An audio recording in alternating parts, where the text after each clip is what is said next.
Thank you, Farid. This is a very short welcome session, so these are the opening statements. We are really glad to welcome our friends from Palestine, from Lebanon, from Syria, from the US. We really are glad that you're all here. It has taken us a lot of effort, and it was time that India came back into the fold of the global solidarity struggle.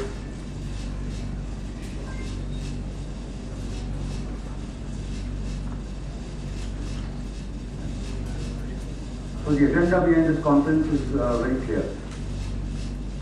It is about Indian people, it is about the Indian people reclaiming the rightful place, reliving up to the expectations of the people of the world, walking on the path of Mahatma Gandhi and Dr. Ambedkar and Maulana Azad, as well as the other Indian leaders that you see up there.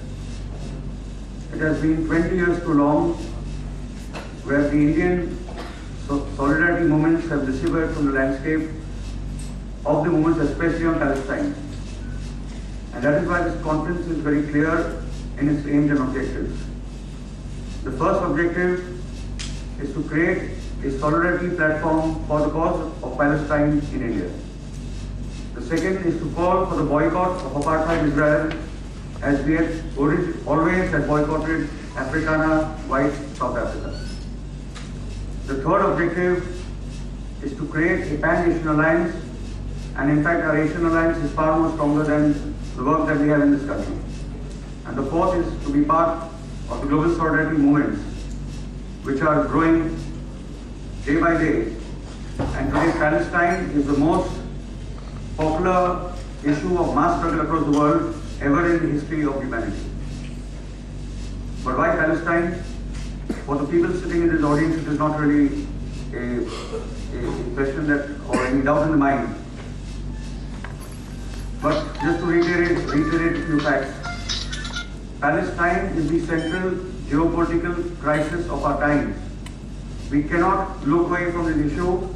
Every nation on this earth, every human being on this earth is impacted by what happens in Palestine. And the impact on our country has been very, very evident in the last decade or so. The second point, it is about India as well.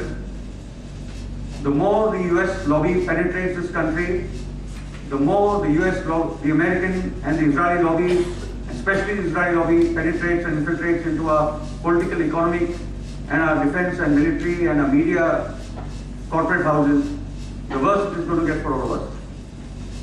So it is about the sovereignty of our country, it is about protecting our own freedoms and our own democracy, for which we are fighting for Palestine. And a lot of things are changing across the world, and for the better. Israel is no more a military power that one should fear. Israel as a military power has collapsed. They can't even take over Gaza. They've lost to the Lebanese resistance, they've lost to the Palestinian resistance, and now, with any major mistake that Israel will make in the near future, we will see the dismantlement of the Zionist state, which is a message from history that no racist or an apartheid state actually can carry on for as long as Israel has done. The other important change is the major churning taking place in the Arab world, which is having global impact as well. But at the root of that change within the Arab world, at the heart of the change in the Arab world, lies the Intifada. And not only the Intifada that came about in 87 and 2001, but the Intifada that actually grew from the resistance of the Palestinians ever since the occupation began of the land. Now, in this conference, we have some wonderful guests from across the world, people who have faced the bullets, people who are struggling for the land from Palestine, people who have gone to prisons, people who have been at the key of the international solidarity struggles. So this is a major time for the Indian people to share ideas and become part of the larger Indian and Asian and the global solidarity struggle. The other point being that the entire relationship between imperialism, Zionism, and in our context, the relationship with Manual. This is going to be a very important element of our conference. And let me emphasize on one point that the youth who have organized this conference actually come from the Dalit and OBC sections, and they've been at the core of the organizing of this conference and have been spending night after night, day after day for 3 months now to organize this conference.